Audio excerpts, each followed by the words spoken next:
Kita meningkat ke acara selanjutnya ialah acara inti ceramah agama yang akan disampaikan oleh guru kita Al-Habib Ahmad Fahmi bin Abu Bakar Aridus, dan kami mohon kepada seluruh jamaah yang mungkin sedang bermain HP, mohon HP-nya ditaruh terlebih dahulu. Marilah sama-sama kita dengarkan guru kita menyampaikan ilmu-ilmu yang sangat bermanfaat bagi kita semua. Kepada beliau kami persilakan. Shallu ala Muhammad. Syirillah ya Aidarusi, syirillah muhayyin nufusi, syirillah syamsi sumusi, al-madad ya Aidarusi, syirillah ya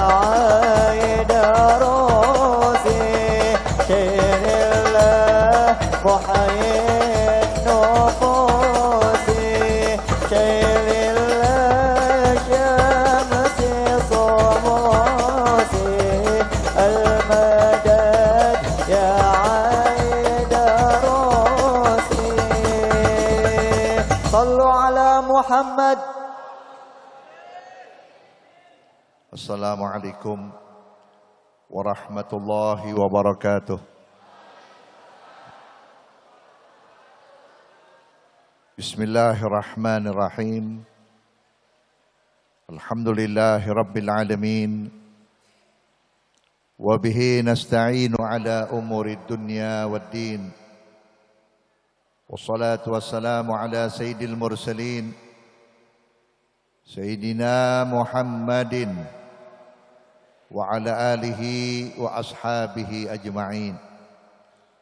Allahumma salli ala nuril anwar وسير الأسرار وترياك الأغيار ومفتاح باب اليسر سيدنا محمد المختار وآله الأظهر وأصحابه الأخيار عدد نعم الله وإفضاله.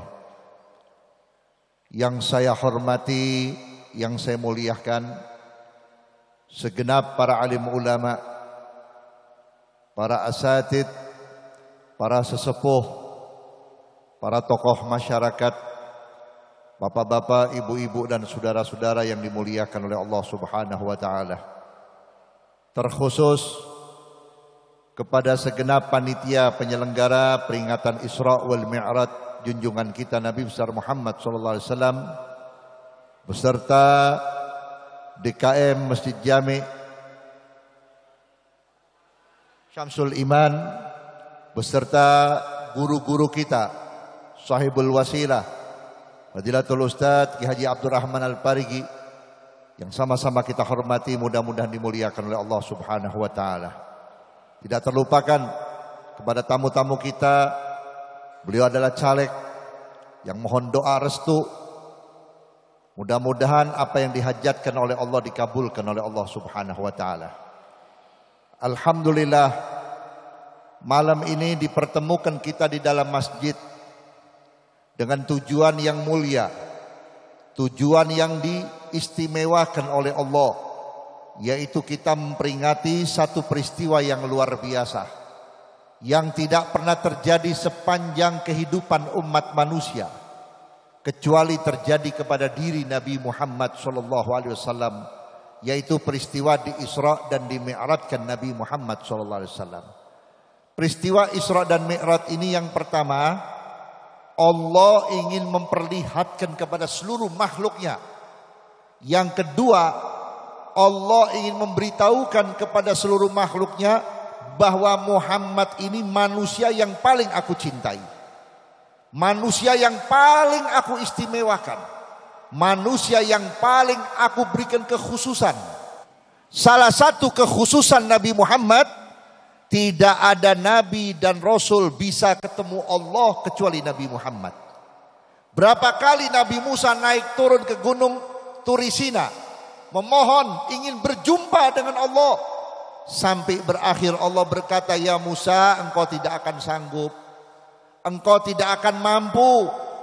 Kalau aku perlihatkan seujung jarum dari cahayaku, maka engkau dan pengikutmu akan terkapar di gunung. Maka engkau dan pengikutmu akan terjungkal dari gunung sampai ke bawah. Ternyata benar. Ketika Allah memperlihatkan cahayanya seujung jarum, Nabi Musa pingsan. Tanpa dibantu oleh Jibril, mungkin Nabi Musa tidak bangun dari pingsannya. Tapi kita lihat Nabi kita Muhammad SAW, dari mulai Masjidil Haram sampai ke Masjidil Aqsa, sampai ke Sidratil Muntaha, sampai ke ufuk yang paling tinggi, dipersilahkan oleh Allah untuk bertemu dengan Allah Subhanahu wa taala. Saudara-saudara, di mana-mana tamu kalau masuk itu tamu yang mengucapkan salam. Tapi beda dengan Rasulullah, Allah yang memiliki kekuasaan yang memberi salam kepada Nabi Muhammad. Assalamu alayka ayuhan nabi wa rahmatullahi wa barakatuh. Tapi Nabi Muhammad tidak lupa kepada umatnya. Nabi Muhammad tidak lupa kepada kita. Dibawa nama baik kita di hadapan Allah. Wa ala ibadillahi salihin. Salam ini juga ya Allah, aku haturkan untuk hamba-hambamu yang soleh, tentunya umat Nabi Muhammad SAW. Saudara-saudara hadirin, sebelum Allah Ta'ala memperlihatkan kejadian-kejadian, Allah pernah bertanya kepada Nabi Muhammad. Ini kalau Allah bertanya bukan berarti Allah tidak tahu. Allah tahu, Allah maha tahu, tapi sengaja Allah bertanya supaya Nabi Muhammad gak berani jawab terlalu panjang, nanti dijawab langsung oleh Allah supaya makhluk Allah tahu siapa Nabi Muhammad. Apa pertanyaan Allah pertama? Ya Muhammad, ja'altus sama wa ma fiha liman ya Muhammad. Aku jadikan langit dan isinya untuk siapa dan karena siapa. Nabi hanya bisa menjawab Allahu a'lam, hanya Allah yang maha tahu. Jawaban Allah, laka ya Muhammad. Aku tidak ciptakan langit dan isinya kalau bukan karenamu ya Muhammad.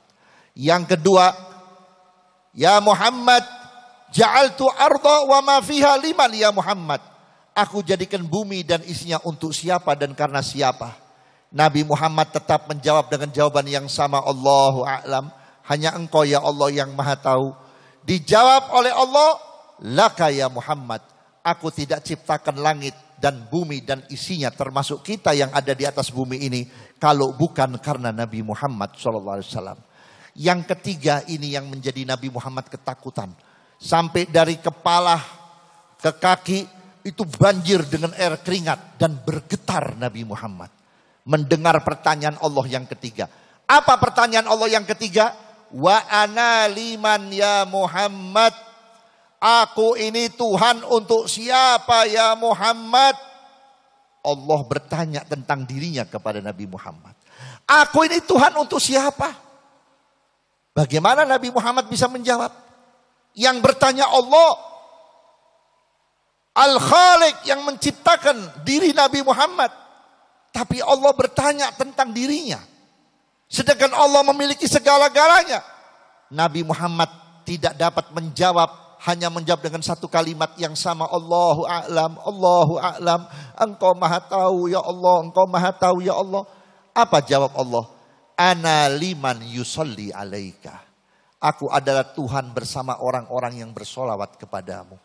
Siapa yang bersolawat kepada Nabi Muhammad, berarti orang itu bersama Allah. Insya Allah jangan takut, hajatnya, doanya akan diijabah oleh Allah Subhanahu wa ta'ala.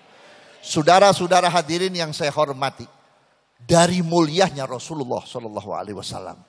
Kemudian Nabi Muhammad sempat diperlihatkan syurga. Kemudian Nabi Muhammad dipertemukan dengan para nabi dan rasul-rasul yang terdahulu. Dari Nabi Allah Adam alaihissalam sampai Nabi Allah Isa. Kemudian Nabi pun pernah dilihat ke neraka jahanam. Ini kalau saya ceritakan satu persatu Bu, sampai subuh gak bakal kelar ini Bu. Kita ambil penting-pentingnya saja ya. Salah satu yang dilihat oleh Nabi Muhammad, Nabi melihat neraka jahanam. Neraka jahanam ini udah jangan dikata panasnya kayak apa. Seremnya kayak apa. Bentuknya menakutkan. Di situ Nabi Muhammad melihat ada malaikat menarik-narik kepala ibu-ibu dan bapak-bapak. Dijambakin tuh rambut, dicelup-celupin begini. Belum kena apinya, baru kena asapnya, udah pecah badannya. Sehingga dagingnya terpotong-potong. Dengan jeritan dan teriakan yang luar biasa. Sampai Nabi Muhammad tutup kuping, tutup mata, gak kuat melihat kondisi orang tersebut. Akhirnya Nabi bertanya kepada Jibril alaihissalam, manhum ya Jibril? Siapa mereka itu ya Jibril? Dijawab oleh Jibril, ini adalah bapak dan ibu yang tidak peduli kepada anak-anaknya tentang agama. Sehingga anaknya tidak mengenal Allah, tidak mengenal agama. Selesai Isra wal Mi'raj, Nabi didatangi oleh sahabat-sahabat. Ada yang bertanya, ya Rasulullah saya mau tanya bagaimana keadaan surga. Ada yang bertanya bagaimana keadaan arsy. Bagaimana keadaan para nabi-nabi dan rasul-rasul terdahulu. Ada satu sahabat bertanya, ya Rasulullah saya mau tanya, apa yang paling menakutkan di dalam neraka jahanam? Dijawab oleh Nabi, la yalqallahu ahadan bidzanbin a'dhamu bi jahalati ahlihi. Aku belum pernah melihat dosa begitu besarnya, dosa begitu agungnya, siksa begitu kerasnya, kecuali dosa dan siksanya orang tua yang membiarkan anaknya jahil terhadap agama Allah. Sampai anaknya dewasa belum tahu sholat. Sampai anaknya sudah dewasa belum bisa baca Quran. Sampai anaknya dewasa belum kenal halal haram. Bahkan Nabi Muhammad sempat diperlihatkan ketika Allah menyuruh malaikat Jibril, ya Jibril tolong suruh Muhammad melihat kelurusan Shiratal Mustaqim. Rambut terbelah 7. Rambut kayak apa gedenya bu? Kayak apa gedenya itu rambut? Dibelah 7. Dan lebih tajam daripada silet dan pedang. Semua orang akan melintasi tergantung amalnya. Nabi disuruh melihat kelurusan Shiratal Mustaqim. Bahkan ada riwayat yang mengatakan panjangnya Shiratal Mustaqim kalau kita jalan kaki bu, itu sampai 50 tahun baru sampai. Ada yang mengatakan begitu. Cuman ini termasuk ikhtilaf. Kita tidak berbicara lamanya kita sampai di mana sorga. Yang penting kita yakin bahwa Allah menciptakan Shiratal Mustaqim dan semua orang akan berjalan tergantung amalnya. Di situ Nabi Muhammad melihat ada bapak-bapak, ibu-ibu yang soleh dan solihah. Bapaknya soleh, ibunya solihah, taat kepada Allah. Begitu kakinya mau melangkah masuk ke surga, anaknya keluar tangannya dari neraka jahanam.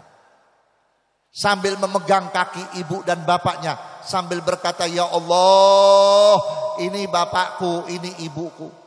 Ini yang menyebabkan aku tidak kenal agama, ya Allah. Ini yang menyebabkan aku tidak sholat, ya Allah.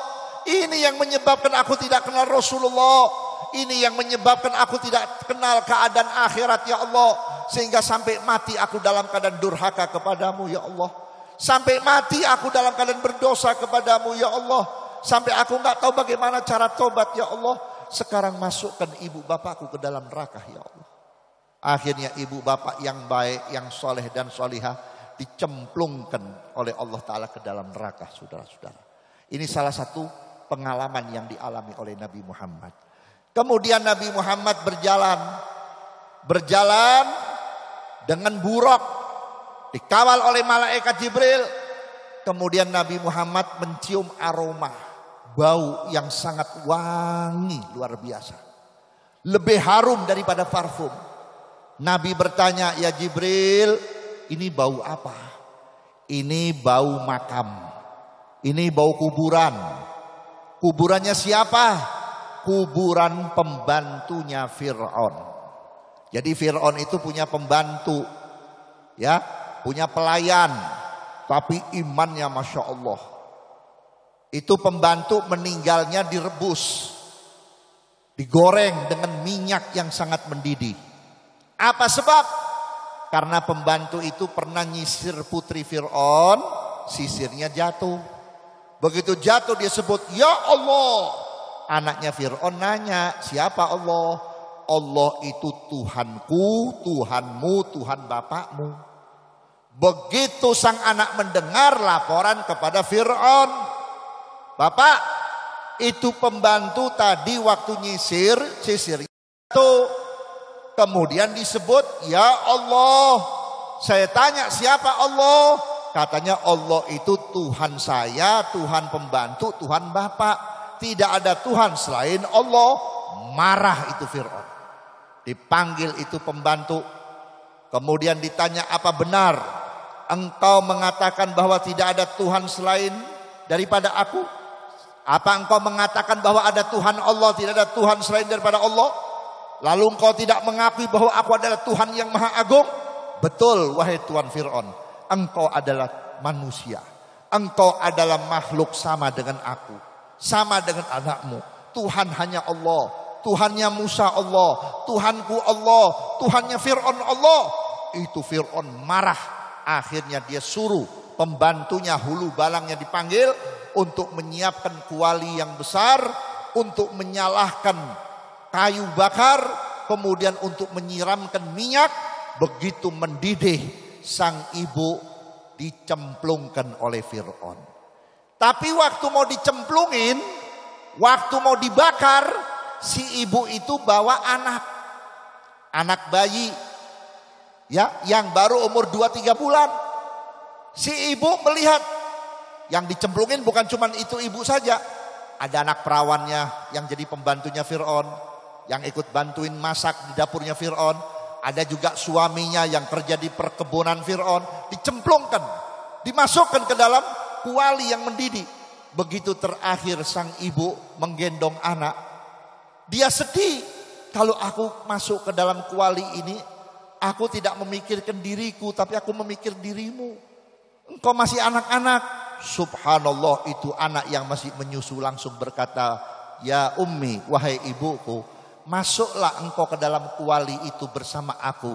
Nanti kita akan bersenang-senang di syurganya Allah subhanahu wa ta'ala. Itu ibu yang tadinya takut, begitu sang anak berkata seperti itu, naik ke kuali tersebut, menceburkan diri bersama bocah yang baru umur bulanan. Akhirnya mati dalam keadaan beriman dan syahid. Inilah ya Muhammad, iman nanti akan terjadi di akhir zaman kepada umatmu. Bahwa banyak umatmu yang diuji oleh Allah sehingga imannya remuk, imannya meretel, bahkan mati dalam keadaan tidak beriman. Disitulah Nabi Muhammad mengeluarkan hadis, mengeluarkan pesanan lewat sabdanya, badiru bi'amali sholihah satakunu fittatun kagid'il lail mudlim yusbihu rajulun mu'minan wa yumsi kafiran wa yumsi mu'minan wa yusbihu kafiran wa yabi'u dinahu bi'aradi minad dunya. Cepat-cepatlah kamu sekalian kembali kepada Allah. Ulama-ulama ahli hadis berkata, badiru bi'amali sholihah, cepat-cepat pulang menghadap Allah. Maknanya apa? Yang belum sholat, ayo sholat. Yang belum tobat, ayo tobat. Yang durhaka kepada ibu bapaknya, minta maaf. Yang punya utang, bayarin tuh utang. Yang kurang ajar sama tetangga, minta maaf. Kenapa? Karena sebentar lagi kita akan menghadapi fitnah besar-besaran. Ini fitnah diumpamakan oleh Nabi Muhammad bagaikan malam yang tidak ada sinar sama sekali. Kalau malam ini di kampung Bedahan mati lampu, masih ada sinarnya bintang. Masih bisa kita lihat sinarnya rembulan atau sinarnya motor yang sedang lewat. Tapi gelap yang dimaksud oleh Nabi ini lebih gelap daripada kuburan. Lebih gelap daripada orang di dalam tanah. Gelap sekali. Saking gelapnya sampai manusia nggak tahu mana yang hak, mana yang batil. Mana yang salah, mana yang benar. Mana yang diridhoi oleh Allah, mana yang dimurkai oleh Allah. Sehingga pada saat itu manusia berlomba-lomba menggadaikan agamanya demi dunia. Biar Islam hancur gak apa-apa, yang penting idolaku jadi presiden. Biar Islam hancur gak apa-apa, yang penting aku jadi pejabat. Biar Islam hancur gak apa-apa, yang penting pangkatku naik. Ini sekarang terjadi saudara-saudara. Apa yang di kalangan masyarakat sekarang, banyak pejabat-pejabat kita, petinggi-petinggi negara kita yang beragama Islam sudah tidak peduli lagi. Lihat apa yang dilakukan oleh orang-orang yang untuk menghancurkan generasi muda. Narkoba masuk. Apa mereka nggak tahu narkoba masuk? Apalagi pelacuran masuk. Apa mereka tidak tahu pelacuran masuk? Permainan-permainan yang dilarang oleh Allah. Bahkan hubungan sesama jenis dihalalkan, dibebaskan. Apa mereka nggak tahu? Mereka tahu hukumnya, mereka tahu dosanya, tapi mereka tidak berkutik. Kenapa? Takut kalau berkutik urusan ini nanti jabatan saya digeser. Ini yang sekarang terjadi, saudara-saudara. Akhirnya banyak orang mati, kata Nabi Muhammad, imannya lepas dari hidungnya, dari dirinya, seperti napas yang keluar dari hidung. Saudara-saudara hadirin yang saya hormati dan saya muliakan, kita bisa ambil kesimpulan apa yang dilihat oleh Nabi Muhammad. Maka oleh karena itu saya berharap selamatkan anak-anak kita. Selamatkan generasi muda kita. Ini anak-anak kita yang bakal mendoakan kita nanti. Ini anak-anak kita yang bakal menyelamatkan keturunan kita nanti. Nanti kita melihat apa yang akan terjadi di negara kita. Kalau anak-anak kita persiapkan menjadi anak yang beriman, anak yang soleh dan solihah, insya Allah negara ini akan lebih baik. Saudara-saudara, ada seorang ulama, itu ulama termasuk seorang mufti. Beliau berkata dalam kitabnya, seandainya aku ditakdirkan oleh Allah untuk menjadi orang yang doanya mustajab, maka aku selalu berdoa kepada Allah supaya di negeriku ini diberi pemimpin yang soleh, pemimpin yang beriman, sebagaimana tertera dalam Quran, wa ja'alna lil muttaqina imaman. Ya Allah, jadikan pemimpin-pemimpin kami orang bertakwa. Akhirnya ulama itu sempat ditanya kenapa engkau berdoa seperti itu? Apa jawabnya? Kalau aku mendoakan pemimpin supaya menjadi pemimpin yang baik dan soleh, negeri itu akan aman. Memang benar saudara-saudara. Dalam kitab tafsir Qurtubi itu dijelaskan oleh Imam Qurtubi bahwa amannya negara ini, saudara-saudara, disebabkan oleh pemimpin yang soleh, pemimpin yang beriman, pemimpin yang kenal Allah, pemimpin yang kenal agama. Sekarang ini kita bingung, punya pemimpin disebut punya agama pelongak-pelongo, kagak paham-paham, betul nggak? Kalau pemimpin punya agama, dia tidak mau negerinya dikotori oleh kemaksiatan dengan dalil apa saja. Kenapa? Pemimpin yang punya agama pasti dia tahu kalau negeri sudah banyak maksiatnya, pasti akan turun azab dan bala dari Allah Subhanahu wa taala. Berapa kali setelah reformasi kita ganti presiden, setiap habis ganti presiden ada gempa bumi, setiap habis ganti presiden ada tanah longsor, setiap habis ganti presiden ada tsunami, setiap habis ganti presiden negara amburadul, ekonomi ancur-ancuran, kebudayaan rusak, anak-anak kita sampai nggak kenal tatanan akhlak dan adab. Maaf, sampai cium kepada ibunya saja, cium tangan sama orang tuanya udah nggak pakai hidung, pakai jidat.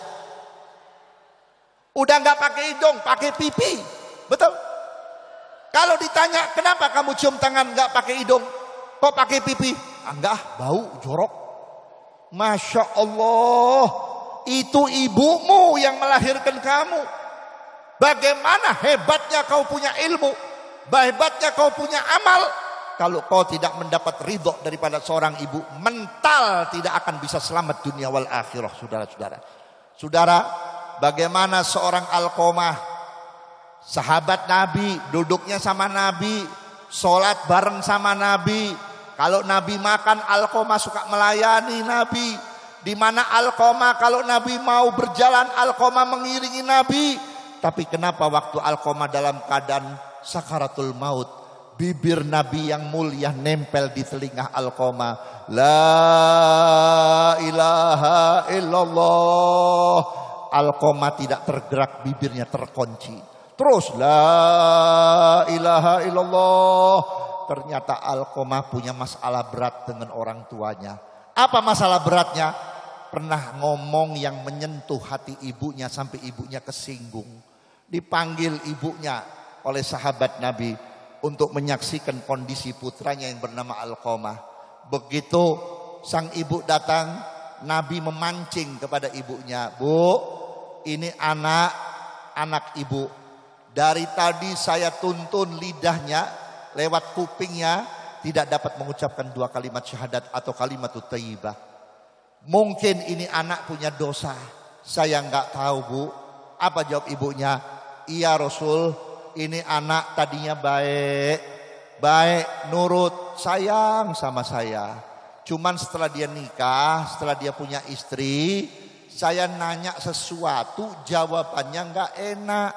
Sakit hati saya ya Rasulullah. Nggak lama Alqamah sakit sampai sekarang. Tapi saya bagaimanapun ya Rasulullah, saya nggak kepengen anak saya masuk neraka. Saya nggak kepengen anak saya mati su'ul khatimah. Saya kepengen anak saya husnul khatimah. Saya maafkan anak saya. Saya ridhokan anak saya. Saya halalkan anak saya. Begitu sang ibu berkata maaf, ridho dan halal, langsung Alqamah tanpa dituntun oleh Nabi Muhammad bisa mengucapkan kalimat la ilaha illallah Muhammadur Rasulullah. Ini bagaimana dengan kita? Bagaimana dengan kita? Berapa banyak orang tua meninggal dunia ulah kita. Bapak kita jadi stroke gara-gara kesel sama anaknya. Emak kita jadi stroke gara-gara kesel sama anaknya. Kadang-kadang anak nggak tahu apa yang menyebabkan orang tua jadi sakit.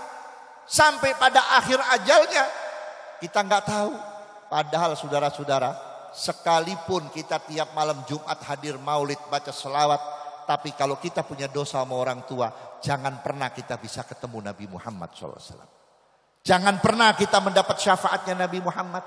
Karena Nabi sudah menyatakan dalam hadis, khamsatu asya laisa minni wala syafaati. 5 golongan dari umatku aku haramkan untuk ketemu dengan aku di akhirat.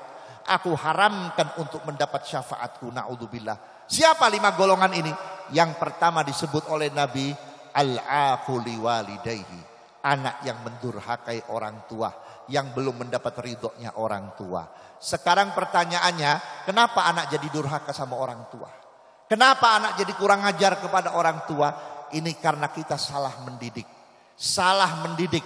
Kalau anak kita dari kecil sudah dikenalkan Allah, dikenalkan Nabi Muhammad, kalau kita nggak bisa langsung mendidik sepenuhnya, kita bawa ke pesantren, kita bawa ke madrasah, kita bawa ke rumah guru, ke rumah kiai, ke rumah habib, ke rumah ustadz, insya Allah anak kita nggak akul waliden.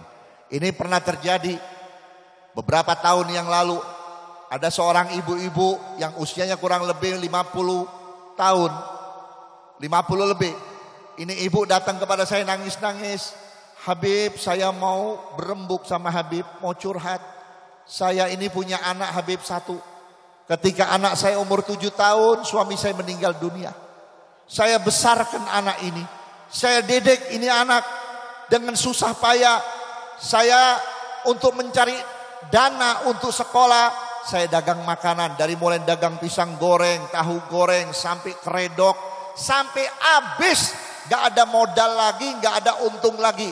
Buat makan sedikit, buat biayain anak. Setelah itu saya bekerja di rumah orang kaya. Pagi saya datang masuk untuk mencuci, untuk menyetrika, masak. Sore saya pulang.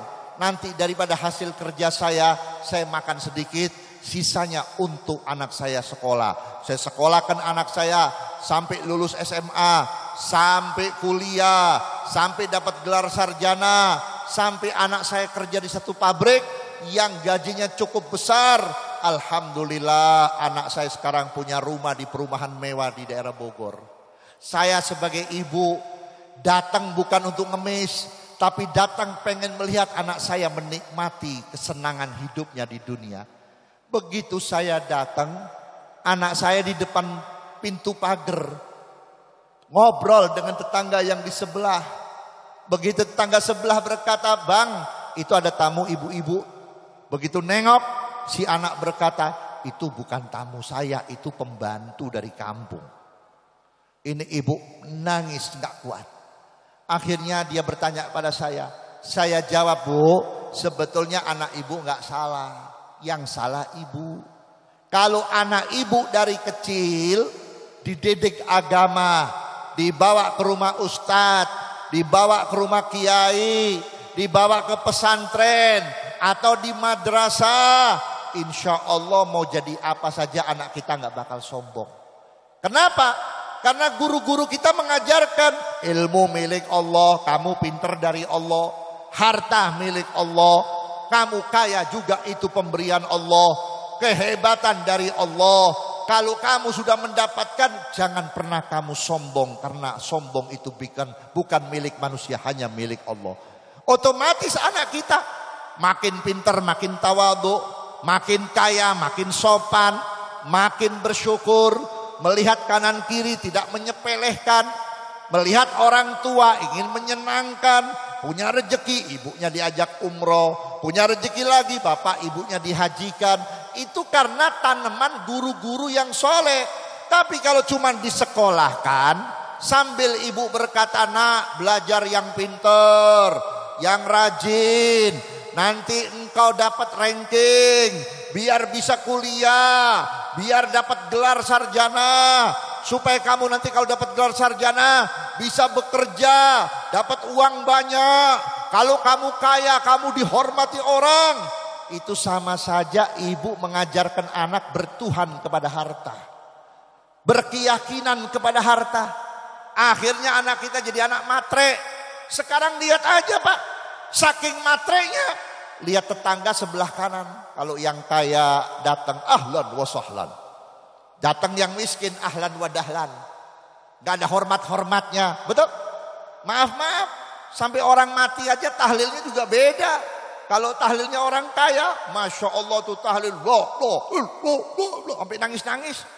Giliran aja orang susah yang gak punya 3 kali kulhu, buyar para hadirin.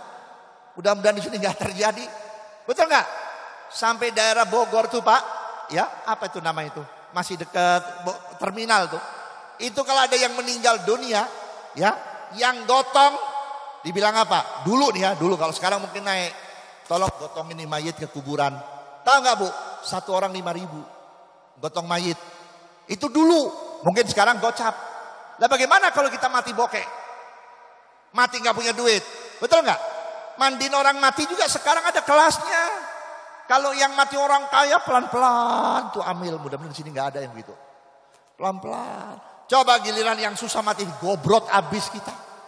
Benar pakai sabun colek kita sudah jadi. Apa sebab? Dari kecil kita sudah ditanamkan sifat materi. Padahal materi ini sudah nggak bakal kita bawa pulang. Betul nggak? Betul nggak? Ini dunia Bu, dunia. Dunianya udah nenek-nenek. Tinggal dikit lagi berangkat, cuman kita nggak tahu. Lihat Nabi Muhammad waktu Isra wal Mi'raj, ketemu nenek-nenek udah bongkok, peot, ompong, tapi dari kepala sampai kaki penuh dengan perhiasan. Panggil-manggil Muhammad, kemari Muhammad, ngerayu ceritanya. Muhammad kemari, siapa yang nafsu sama nenek-nenek? Betul nggak? Coba kalau ada nenek-nenek di jalan manggil anak muda, bang sini dong bang, ada yang mau nggak? Nggak ada yang mau. Akhirnya Jibril berkata, ya Muhammad, antum tahu itu siapa? Itu nenek-nenek adalah dunia. Dunia ini ibarat nenek-nenek yang sebentar lagi berakhir. Makanya orang yang terlalu cinta kepada dunia sampai lupa dengan akhirat, sama dengan halnya anak muda pacaran dengan nenek-nenek. Apa enaknya? Apa enaknya? Diajak naik motor meriang, dikasih kacang kagak habis-habis, dikemut terus. Betul nggak? Diajak nonton film, kena AC kedinginan. Apa enaknya? Diajak begadang malam, besok pagi dikerokin. Betul nggak? Nggak ada enaknya. Maka oleh karena itu jangan kita pandang dunia ini dengan satu yang istimewa. Tidak ada apa-apanya saudara-saudara.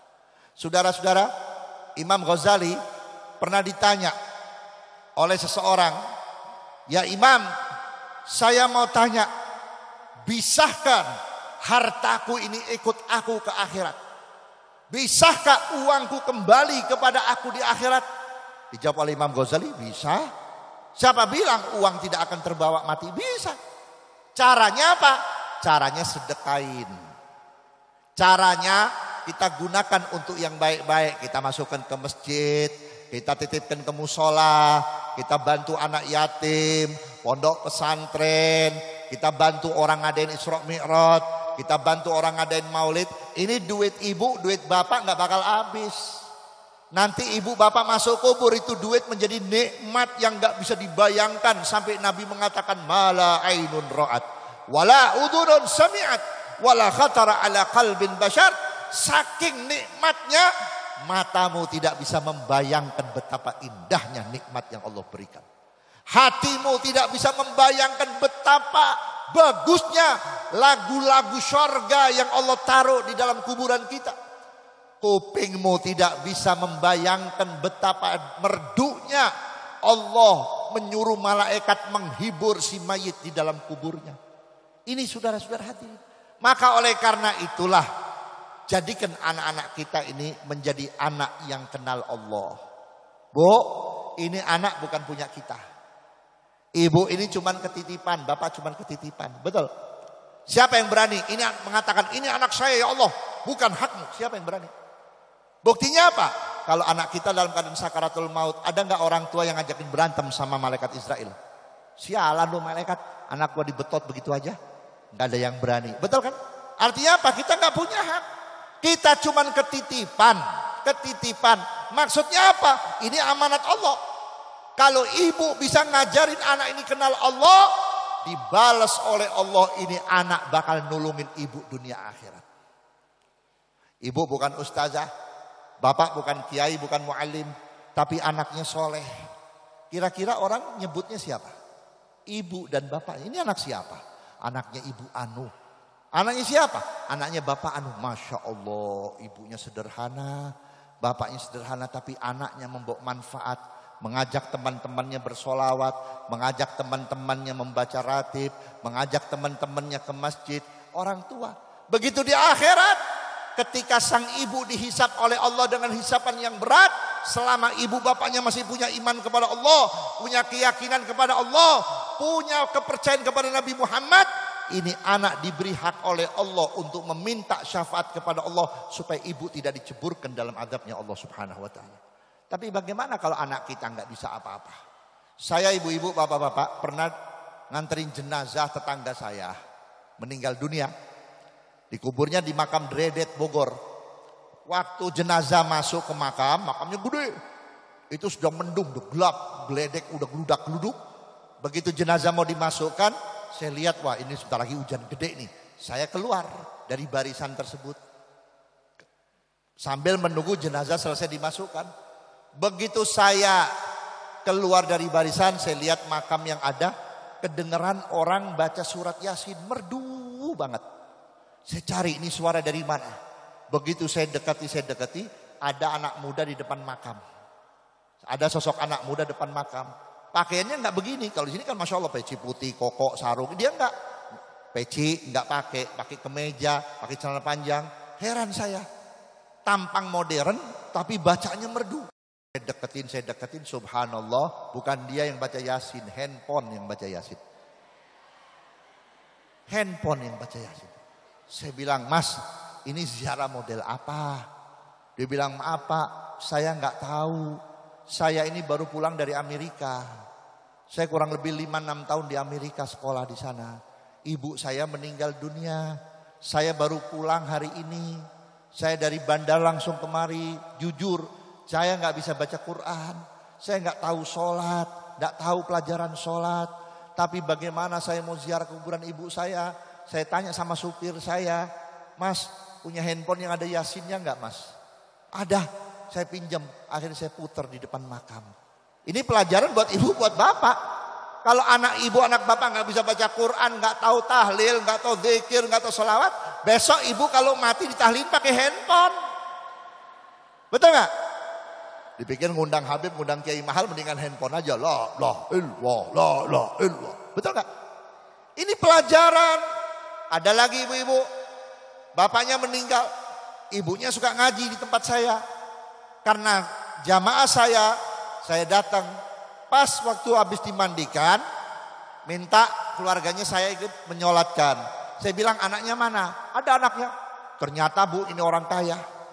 Anaknya lulus, udah jadi sarjana. Saya panggil kemari. Ayo ikut sholatin orang tua kamu. Dibilang, Habib mohon maaf Habib, jangan pun sholat mayit, sholat lohor aja saya nggak tahu. Sholat lohor aja saya nggak tahu. Loh kamu nggak pernah sholat? Udah lama nggak sholat Habib. Emang kamu nggak nyantren? Enggak, saya kuliah atau saya sekolah di luar negeri. La ilaha illallah. Begitu sang bapak meninggal dunia, anaknya nggak tahu cara menyolatkan. Ini kesempatan baik. Alhamdulillah kita tinggal di kampung Bedahan, masih banyak ulama, banyak kiai, banyak habaib. Jangan kita tinggalkan, jangan kita biarkan anak-anak kita jauh dari ulama, dari kiai, dari para habaib. Masukkan ke majlis-majlisnya supaya anak-anak kita ini nanti insya Allah membawa keuntungan kita nanti di akhirat. Amin. Ya Rabbal Alamin. Mungkin Habib Abdurrahman sudah datang ya? Hah? Habib Abdurrahman belum datang? Habibnya udah datang belum? Belum juga? Oh udah? Oh udah. Masya Allah. Ini panitia nggak ngasih tahu. Kalau udah ngasih tahu saya berhenti. Saudara-saudara hadirin, mudah-mudahan apa yang saya sampaikan manfaat untuk kita semuanya. Mudah-mudahan kita bisa bawa pulang dan bisa kita wariskan kepada anak-anak kita. Amin ya Rabbal Alamin. Saya mohon doa dari ibu-ibu, bapak-bapak, doakan saya biar sehat lagi, panjang umur, biar terus berdakwah, terus menyebarkan agama Allah Subhanahu wa taala. Insya Allah nanti kita malam Jumat besok akan bertemu di tempat Kiai Haji Abdurrahman Al-Parigi, ya, insya Allah di pondok pesantren apa namanya? Bukan Awabim. Nikmatul Ummah, ya. Insya Allah akan dihadirin oleh para habaib, para kiai. Insya Allah ibu-ibu datang ya. Bersama-sama kita ikut meriahkan acara Isra wal Mi'raj.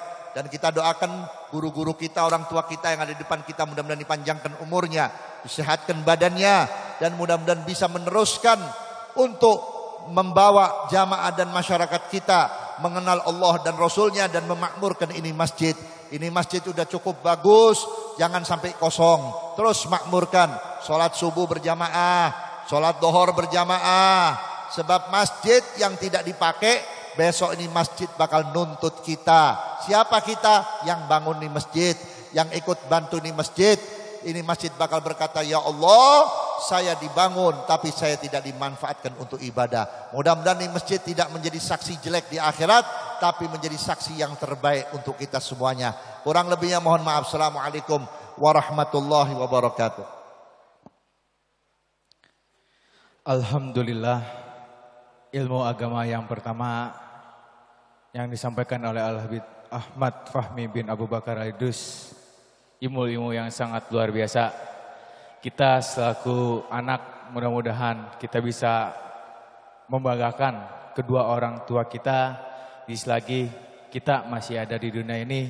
Dan bagi seluruh kedua orang tua mudah-mudahan kita semua bisa mendidik anak-anaknya menjadi anak yang soleh dan soleha.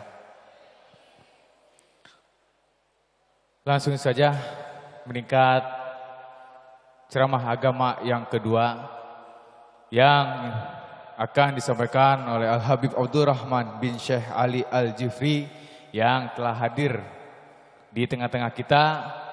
Kepada beliau waktu dan tempat kami persilakan. Sallu ala Muhammad.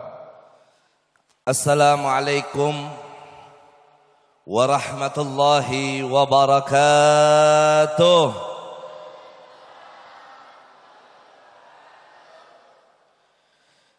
Bismillahirrahmanirrahim. Alhamdulillah. Alhamdulillahi rabbil alamin. وبه نستعين على أمور الدنيا والدين والصلاة والسلام على سيد الأنبياء والمرسلين سيدنا وحبيبنا وشفيعنا وغرة أعيننا ومولانا محمد وعلى آله وصحبه وجنوده وأنصاره والتابعين وتابع التابعين ومن تبعهم بإحسان إلى يوم الدين. أما بعد سبحانك لا علم لنا إلا ما علمتنا إنك أنت العليم الحكيم فرب اشرح لي صدري ويسر لي أمري واحلل عقدة من لساني يفقه قولي ونسأل الله تبارك وتعالى أن يرزقنا وإياكم فهم النبيين وحفظ المرسلين وإلهام الملائكة المقربين آمين يا رب العالمين. Al-Mukarramun wal-Muhtaramun yang sama kita hormati, yang kita muliakan, para guru-guru kita, para alimul ulama, bil khusus yang baru saja menyampaikan tausiah mau'izatul hasanah, telah memberikan untuk kita semua nasihat-nasihat, ilmu-ilmu yang sangat bermanfaat. Guru kita Sayyidil Walid Al-Habib Fahmi bin Abi Bakar Al-Idrus, yang kita doakan mudah-mudahan beliau diberikan panjang umur, disehatkan badannya, dan mudah-mudahan beliau selalu istiqamah membimbing kita di jalan Allah Subhanahu wa taala. Dan segenap para tokoh masyarakat, pengurus masjid, panitia peringatan Isra Mi'raj baginda Nabi besar Muhammad sallallahu alaihi wasallam, ma'asyiral hadirin wal hadirat muslimin muslimat rahimakumullah. Yang mudah-mudahan semua kita yang hadir pada malam yang mulia ini dalam rangka memperingati peristiwa Isra dan Mi'rajnya Nabi besar Muhammad sallallahu alaihi wasallam, kita semua mendapatkan limpahan barakah dan rahmat dari Allah Subhanahu wa taala. Mudah-mudahan semua kita diberikan panjang umur, dalam sehat wal afiat, dalam taat dan ibadat, jauh dari musibah, penyakit dan maksiat, dan mudah-mudahan keluar dari majlis ini Allah telah mengampuni dosa-dosa kita. Allah menyembuhkan segala penyakit kita. Allah mengabulkan segala hajat-hajat kita. Allah mengijabah doa-doa kita, dan mudah-mudahan semua kita husnul khatimah. Amin ya rabbal alamin. Dan mudah-mudahan melalui peringatan yang mulia ini, peristiwa Isra dan Mi'rajnya Nabi besar Muhammad sallallahu alaihi wasallam, kita dikumpulkan di tempat yang mulia ini dengan niat-niat yang mulia. Allah Subhanahu wa taala menguatkan ukhuwah kita, tali persaudaraan kita, menguatkan silaturahmi kita, terutama selaku kita sebagai umat Islam dan skala umumnya selaku anak bangsa, yang mudah-mudahan Allah Subhanahu wa taala meridhai kita semua dan kita dijauhkan dari segala fitnah. Amin ya rabbal alamin. Ma'asyiral muslimin wal muslimat rahimakumullah. Peristiwa Isra dan Mi'raj, Allah Subhanahu wa taala menginformasikan kepada kita semua di dalam Al-Quran, tepatnya di pembukaan dari surat Al-Isra, atau surat itu dikenal juga dengan surat Bani Israel. Kenapa disebut dengan surat Bani Israel? Karena dalam surat Al-Isra atau surat Bani Israel banyak dikisahkan di situ sifat-sifat, perbuatan, tindak tanduk dari kaum Bani Israel. Surat itu disebut dengan surat Al-Isra karena Allah Subhanahu wa taala menceritakan mukjizat besar yang Allah berikan kepada nabinya tercinta Nabi Yuna Muhammad sallallahu alaihi wasallam, yaitu mukjizat Al-Isra. Allah Subhanahu wa taala berfirman, A'udzu billahi minasyaitonir rajim. Bismillahirrahmanirrahim.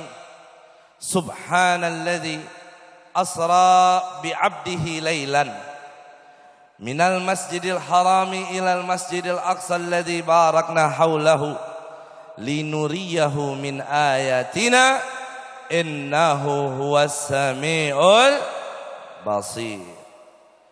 Allah membuka ayat itu dengan kata subhana.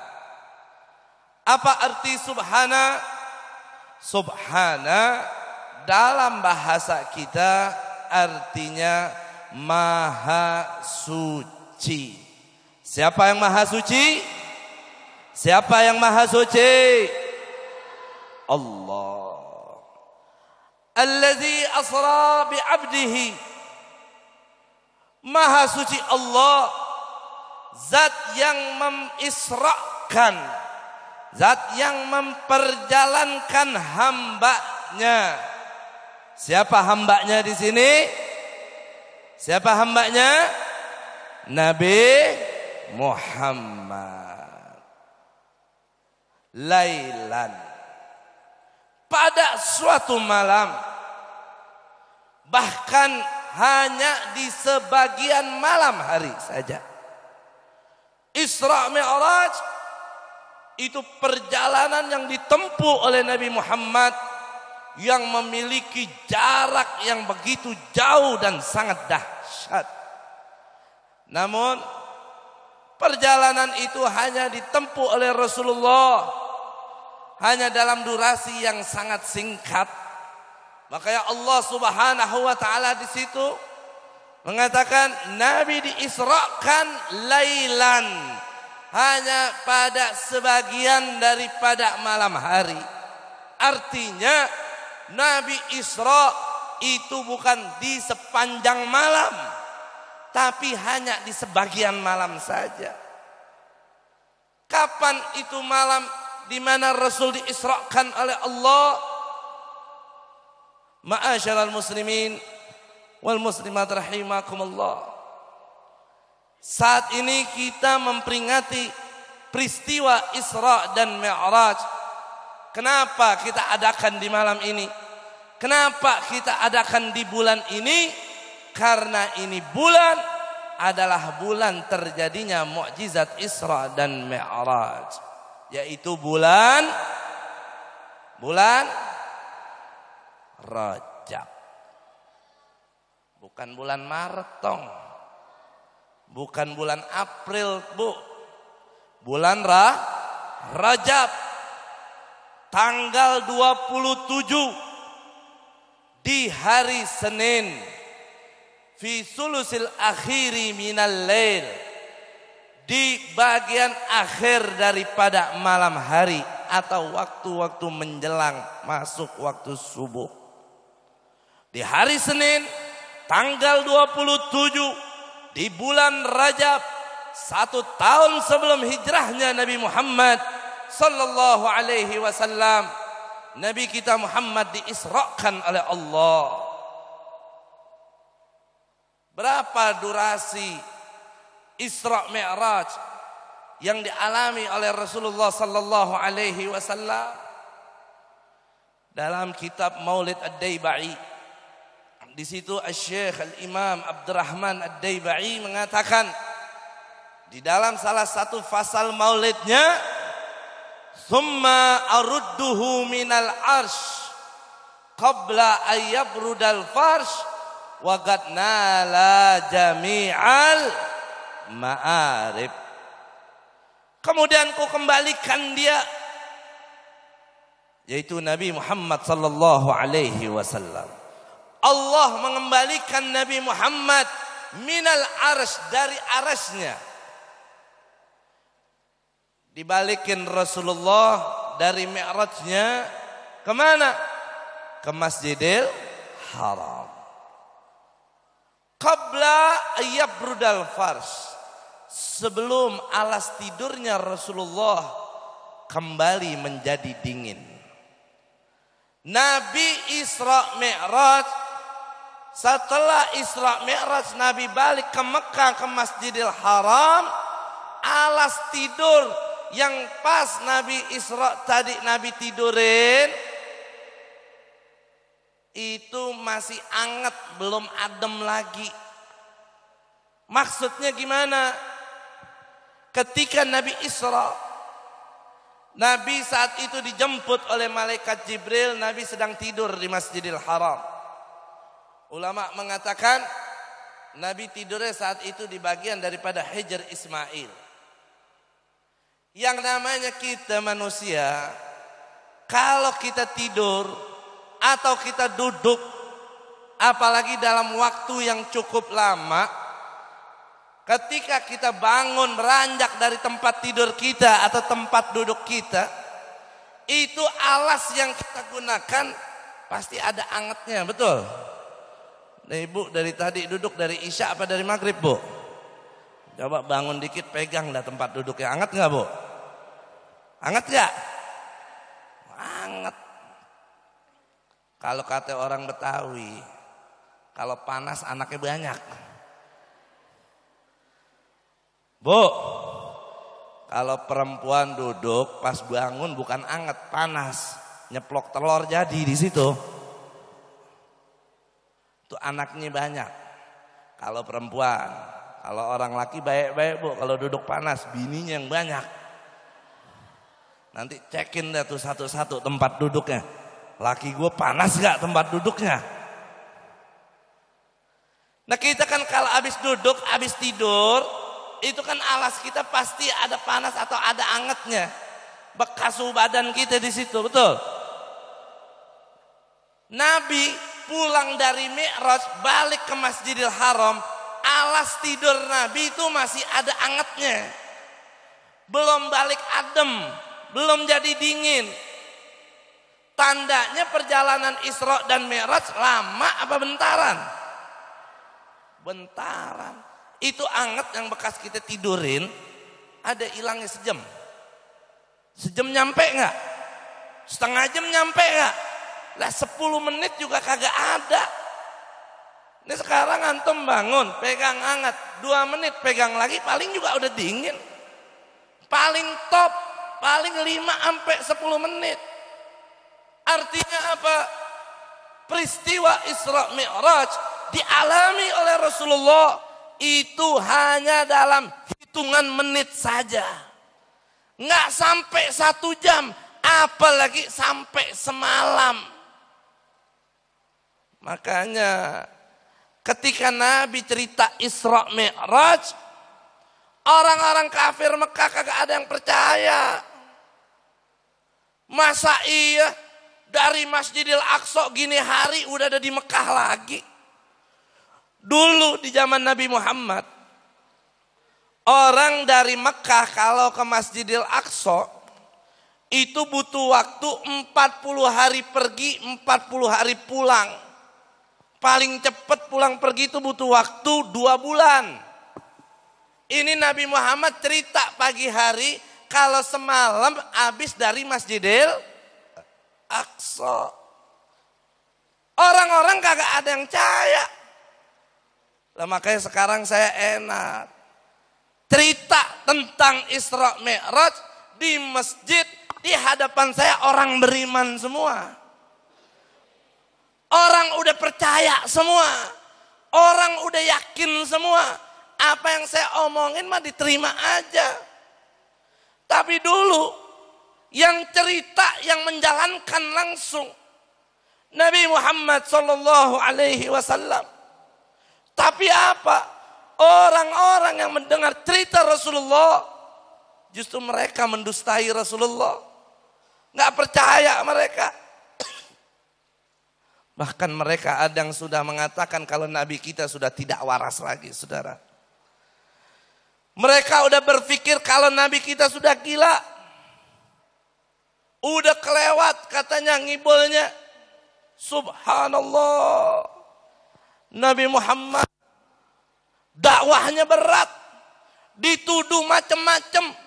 Dituduh aneh-aneh. Padahal yang disampaikan benar. Yang diceritain benar. Tapi orang gak nerima, malah dikata Nabi kita bohong. Maka kalau sekarang ada kiai, ulama, habaib menyampaikan benar, dituduh menyebarkan hoax, jangan kaget. Rasulullah As-Sadiqil Amin, beliau menyampaikan yang hak. Orang-orang bilang kalau Nabi itu tukang bohong.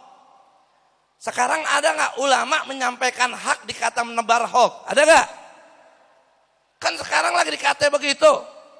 Nek habaib, kiai, ustadz kalau ceramah sekarang suka menebarkan hoax. Itu omongan begitu.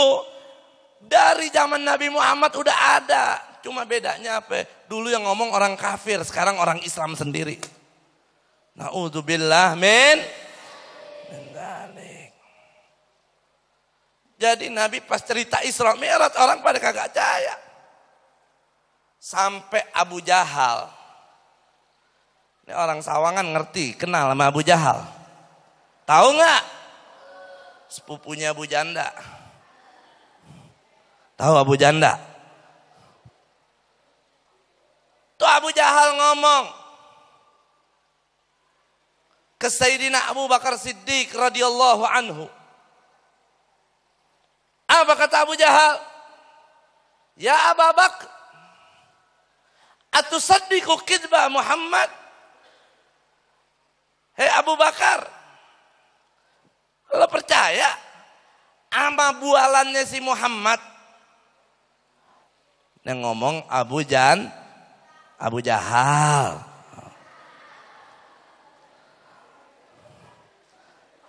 Karena Abu Jahal kafir, lah dia kurang ajar. Nyebut Nabi kita cuma Muhammad aja. Makanya dia bilang, Abu Bakar, lo percaya nggak sama dustanya Muhammad? Bukan Nabi Muhammad, karena dia orang kafir. Kafir non muslim, non Islam. Kan nggak boleh ya ngomong kafir ya. Boleh nggak sih? Boleh nggak sih? Boleh. Ya udah kafir aja kalau begitu dah. Panjangan non Islam. Karena nih Abu Jahal kafir, dia nyebut Nabi kita Muhammad aja. Tapi kita sebagai orang beriman, kita sebagai orang Islam tidak pantas kalau kita menyebut Nabi kita hanya dengan namanya saja. Maka sebutlah dengan Nabi Muhammad, Sayyidina Muhammad, Rasulullah Muhammad, junjungan kita Muhammad. Jangan cuma Muhammad doang.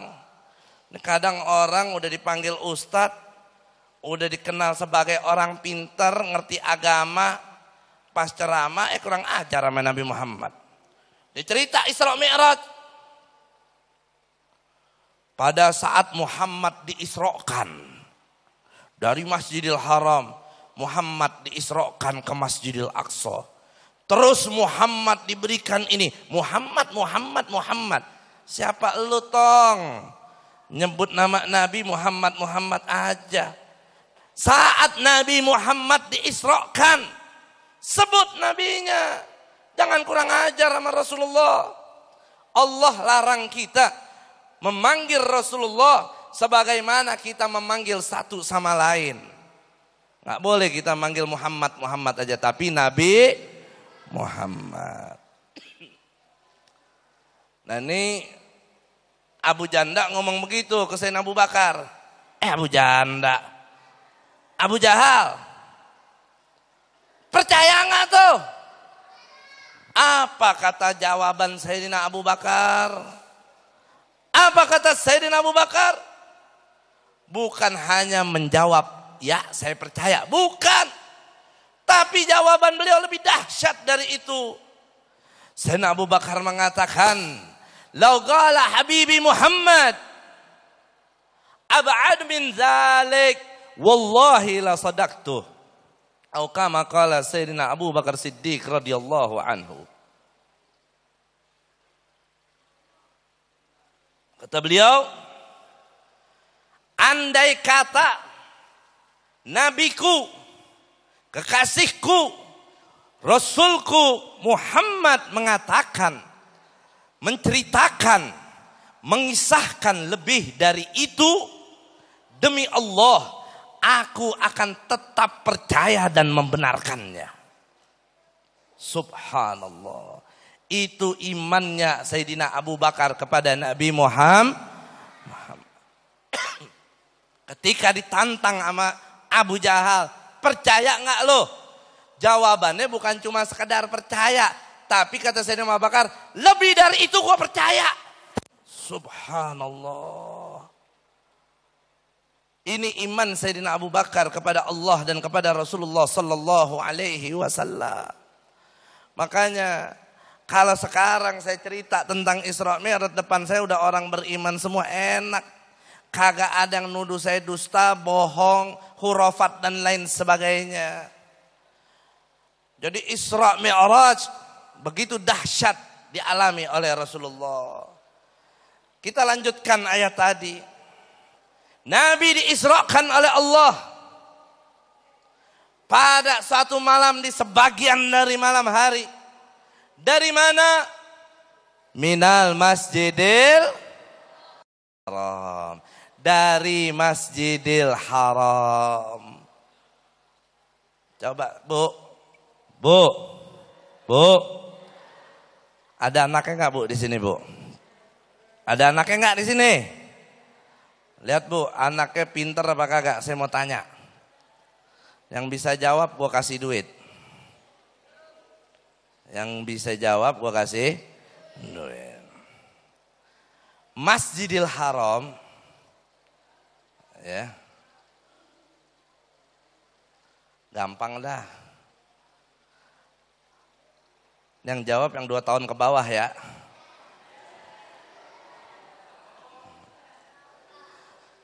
Masjidil Haram.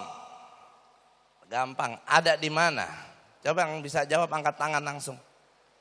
Sini yang bisa jawab maju ke depan. Saya kasih duit. Ada duit enggak? Bawa duit enggak? Di mobil. Ya udah ntar kelarnya gue bagi duit. 50.000. Sini yang bisa jawab. Agak yang kecil lu udah jenggotan mau jawab. Mana itu tuh yang di belakang? Sini tong.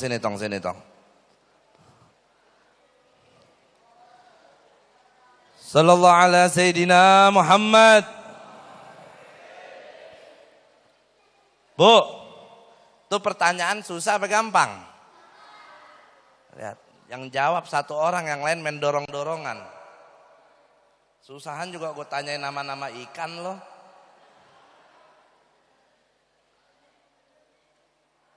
Bisa jawab, Habib kasih duit ya, bukan sepeda. Masjidil Haram di mana? Di kota Mekah. Di kota Mekah. Mau tambahan hadiah nggak? Itu hadiahnya 50.000. Ya, kalau kamu bisa lagi, saya kasih hadiah lebih. Gimana? Mau?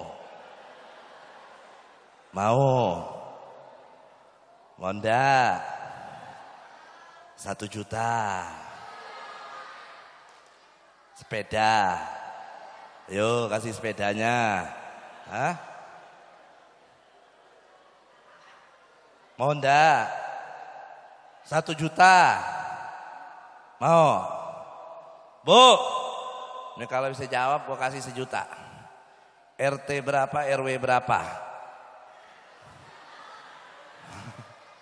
Nah kan tuh Masjidil Haram di Mekah. Tuh ada 50.000 dah. Lo bisa jawab lagi gua kasih 1 juta. RT berapa, RW berapa?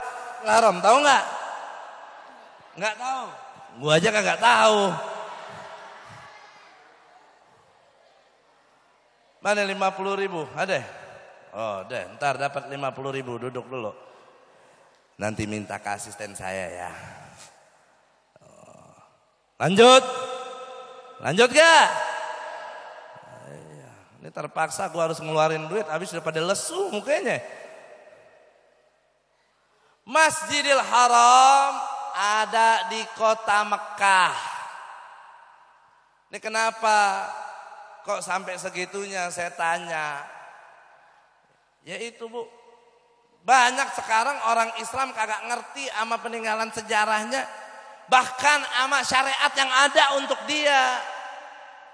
Kita ditanya Masjidil Haram, Masjidil Aqsa di mana? Kadang masih mikir di mana ya. Tapi lempengan ditanya Candi Borobudur ngerti banget. Urusan apa lo sama Candi Borobudur? Ya itu bagian daripada peninggalan sejarah di Indonesia. Nggak ada salahnya kita pelajarin. Tapi sangat salah kalau kita orang Islam tidak ngerti dengan sejarah Islam. Kalau kita orang Islam nggak paham sejarah Islam, akhirnya kita mudah dicoba-cabik, diadu domba, dipecah belah, dirusak, disalahin paham agama kita. Jangan dianggap sepele. Kita perlu tuh tahu hal-hal seperti itu. Tadi di awal saya udah sebutin tuh waktu terjadinya Isra Mi'raj. Diingat, dicatat kalau bisa. Kenapa? Itu hari besar dalam Islam. Lah kita orang Islam kadang ditanya Isra Mi'raj Nabi terjadi kapan, kagak tahu. Giliran kapan hari Natal, ngerti banget. Hari Valentine, dia tahu banget.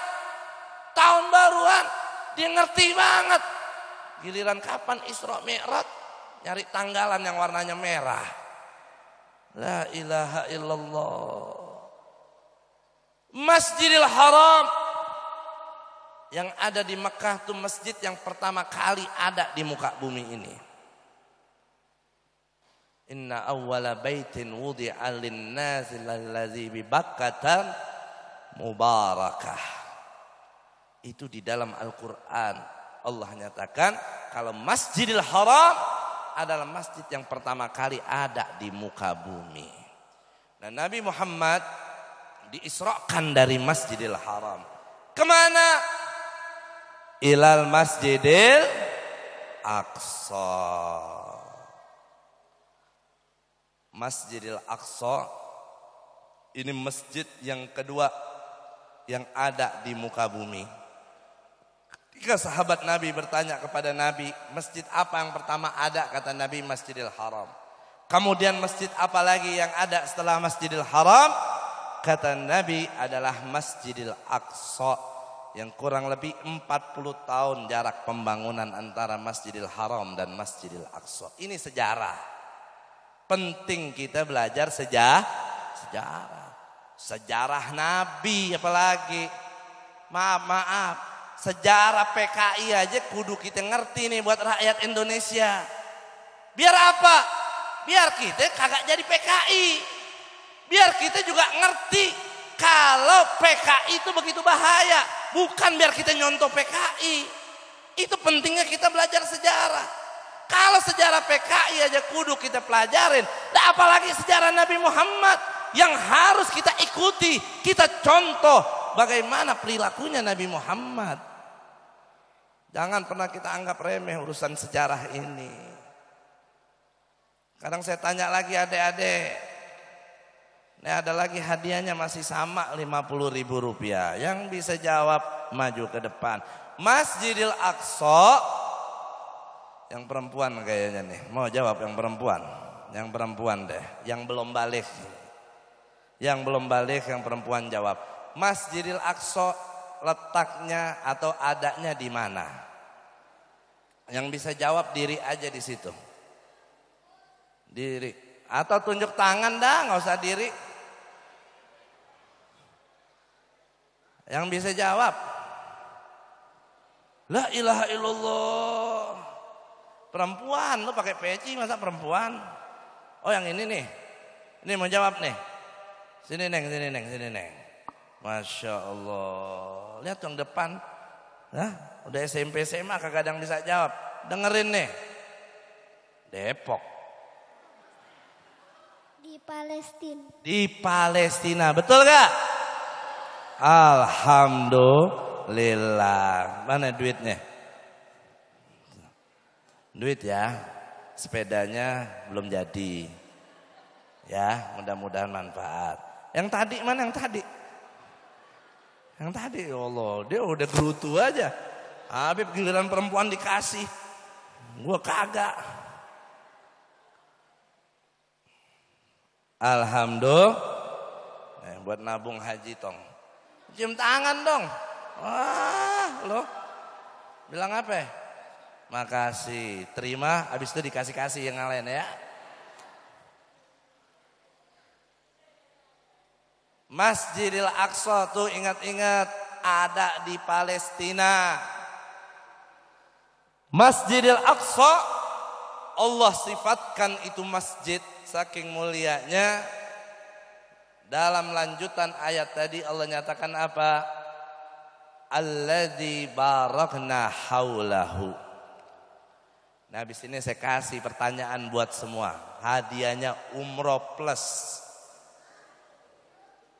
Nah beneran, gue sih nggak tukang bohong. Nah, emang gue caleg apa? Bukan. Gue Habib kagak kibul. Bisa gue kasih sekarang. Langsung. Kalau nggak mau umroh, mau ditransfer duitnya aja, Beb. Kasih rekeningnya, kasih. M-Banking. Oh, keren juga gue ngerti M-Banking. Ngerti mah ngerti, cuma ada nggak tuh duitnya? Ada, tenang. Alladzi barakna haulahu. Masjidil Aqsa yang kami berikan keberkahan di sekelilingnya, di sekitarnya. Ini bahasa Al-Quran. Kalau sekitar sekelilingnya aja berkah, lah apalagi masjidnya. Kenapa tuh Masjidil Aqsa begitu barakah? Karena Masjidil Aqsa itu adalah tempat banyak sekali Allah mengutus para nabi dan rasulnya. Lebih-lebih Masjidil Aqsa adalah juga merupakan tempat singgahnya Nabi Muhammad sallallahu alaihi wasallam dalam perjalanan Isra'nya sebelum beliau Mi'raj sampai ke Arsy, sampai ke tempat dikehendaki oleh Allah Subhanahu wa taala. Nabi saat sampai di Masjidil Aqsa, itu Masjidil Aqsa penuh dengan manusia. Dan manusia-manusia itu adalah semuanya para nabi dan rasul yang diutus oleh Allah Subhanahu wa taala. Ini dengerin. Ini pelajaran penting. Ini masalah akidah. Masjidil Aqsa, pas Nabi sampai di Masjidil Aqsa itu masjid penuh dengan manusia. Manusia itu adalah para nabi dan rasul semuanya yang diutus oleh Allah dari zaman Nabi Adam sampai masa Nabi kita Muhammad sallallahu alaihi wasallam. Sekarang saya mau tanya, berapa nabi dan rasul yang diutus oleh Allah? Berapa nabi dan rasul yang diutus oleh Allah? Jawab yang kompak.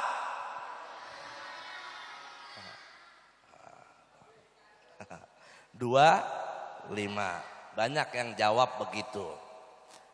Bu, Pak, semuanya.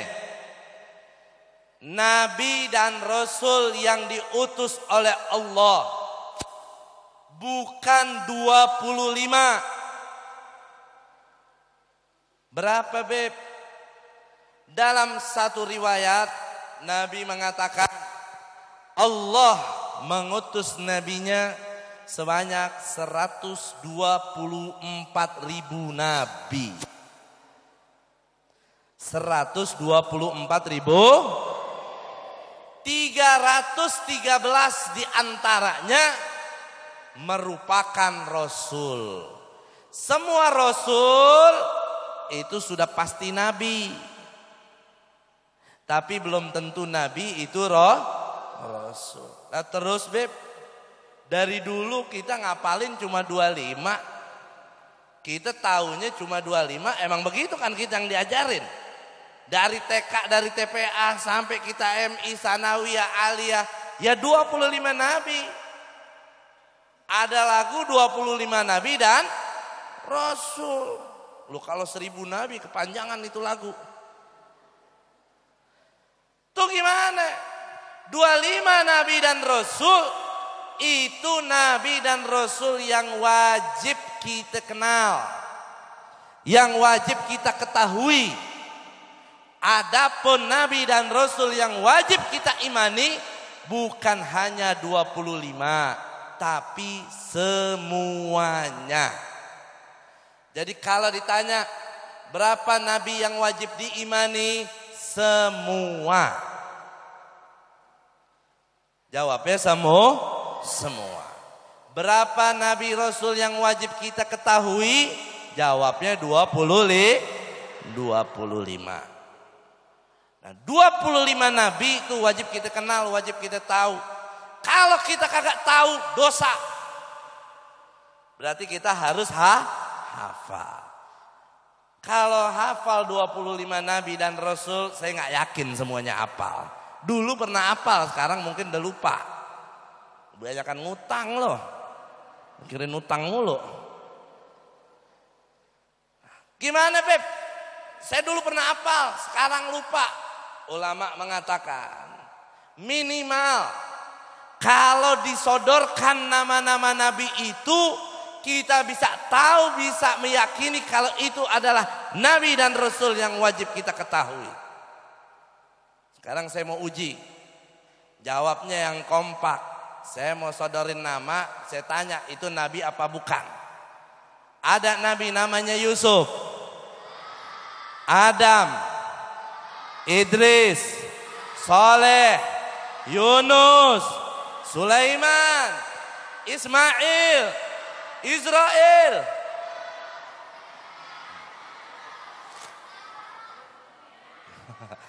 Nabi Israel. Israel malah malaikat. Minimal kita tahu. Musaddiq, Mirza Gulam, kagak ada. Nah, kalau lu bilang ada, lu belajar lagi dah. Minimal kita tahu itu nabi atau bukan ketika kita ditanyakan salah satu daripada namanya. Nah, nabi yang wajib diimani itu semua. Yang wajib diketahui 25. Nabi dan Rasul semua dikumpulkan oleh Allah Subhanahu wa ta'ala di Masjidil Aqsa. Dan semua nabi, semua rasul saat itu mereka sholat berjamaah yang diimami oleh Nabi kita Muhammad sallallahu alaihi wasallam. Makanya kita punya nabi disebut Imamul Anbiya'i wal Mursalin. Pertanyaannya, hadiahnya umroh atau duit 25 juta, kurang saya tambah. Mau nggak? Nih siap-siap nih. Dolar masih banyak kan tuh di tas. Masih. Nah, janji, gue bukan tukang bohong, ya, bukan sekarang ntar begini, udah jadi lupa, kayak pil KB loh. Kalau pil KB mah udah lupa jadi ya, kalau ini udah jadi lupa, kebalikannya pil KB. Nih hadiah 25 juta nih, siap-siap Pak, nong udah ngantuk seger lagi.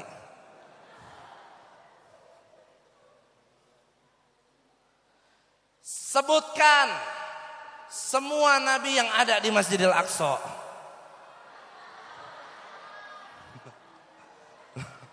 Hah? Lah hadiahnya gede, pertanyaannya susah. Lah masa mau nanya lagi Masjidil Aqsa di mana hadiah 25 juta? Kan ada semua nabi rasul dari zaman Nabi Adam sama Nabi Muhammad. Saya cuma minta sebutin nama-namanya aja, nggak usah tanggal lahirnya. Ada yang bisa jawab gak? Beb, 25 aja gua gak apal. Lah 124.000 suruh nyebutin. Apel lagi. Emang Habib apal? Kagak juga gua. Makanya gua berani ngasih hadiah 25 juta. Itu pertanyaannya. Gak ada yang bisa jawab kan? Ya udah, berarti 1 tambah 1 sama dengan 2. Jangan ngomong 2. 1 tambah 1 sama dengan Kata Beb, sini netral 0-0. Oh iya udah, 0-nya ada berapa kalau begitu? Ya 2 juga 0-0 mah. Jadi 0-2 juga. Ya Allah. Nabi Isra Mi'raj dari Masjidil Haram ke Masjidil Aqsa.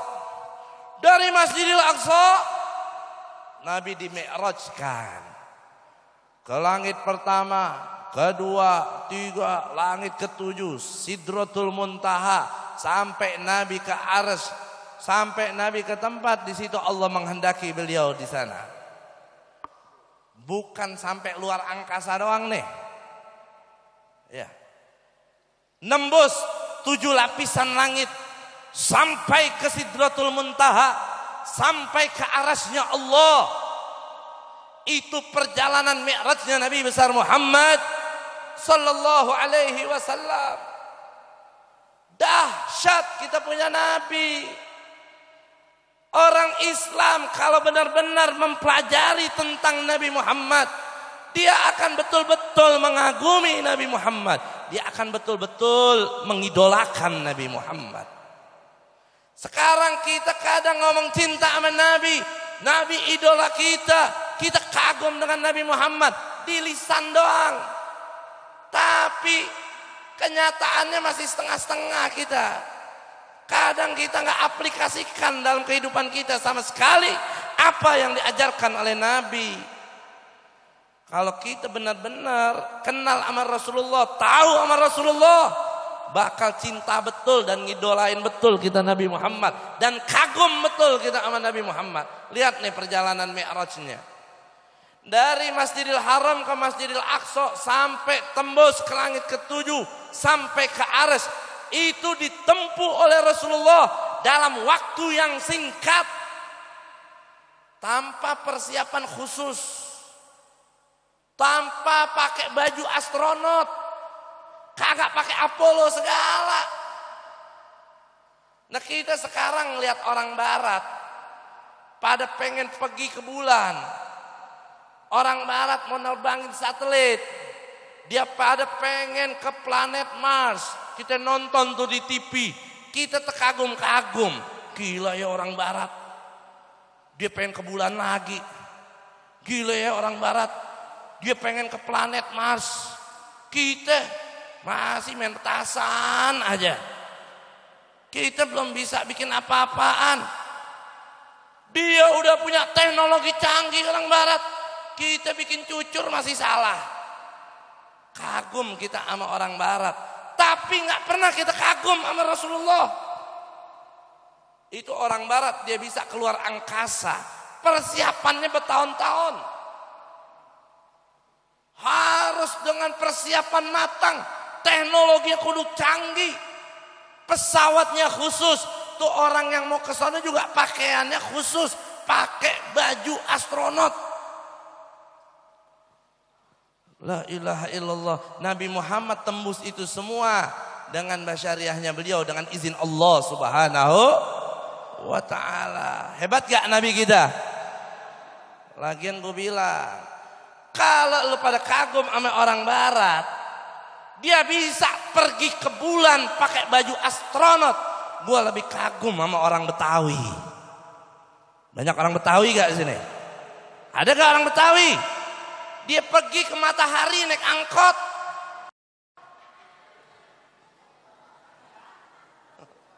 Lah iya. Tuh orang barat dia keluar angkasa pakai baju astronot. Lah orang Betawi ke matahari naik angkot. Ya, apalagi nanti mau lebaran. Oh, sekarang pakai Gojek, Beb, Gojek. Nggak main angkot lagi kita. Wah, iya dah terserah lo. Matahari kita bukan bulan lagi. Masya Allah, mall matahari. Kita saking butanya tentang sejarah Rasulullah, kita suka mengabaikan Rasulullah. Justru kita lebih banyak membanggakan orang-orang yang memusuhi Rasulullah. Ini bahaya.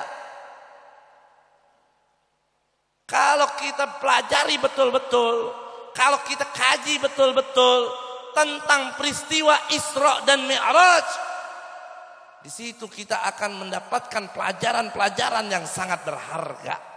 Di antaranya, dengan kita benar mengkaji kisah Isra dan Mi'raj, mempelajari dengan betul perjalanan Isra dan Mi'raj, di situ kita akan mendapatkan betapa maha besarnya Allah Subhanahu wa taala. Di situ kita akan melihat betapa maha kuasanya Allah. Makanya dalam ayat itu Allah Subhanahu wa taala melanjutkan firman-Nya, Subhanalladzi asra bi 'abdihi lailan minal masjidil harami ilal masjidil aqsa alladzi barakna haulahu linuriyahu min ayatina. Maha suci Allah yang mengisrakan hambanya pada sebagian malam hari dari Masjidil Haram ke Masjidil Aqsa untuk kami tunjukkan padanya, kata Allah. Untuk kami tunjukkan padanya min ayatina, sebagian dari tanda-tanda kebesaran kami. Kami yang dimaksud dalam ayat itu adalah Allah. Nya di situ adalah Nabi Muhammad. Jadi Allah mengisrakan Nabi Muhammad karena Allah ingin menunjukkan kepada Nabi Muhammad betapa maha besarnya Allah, betapa maha kuasanya Allah.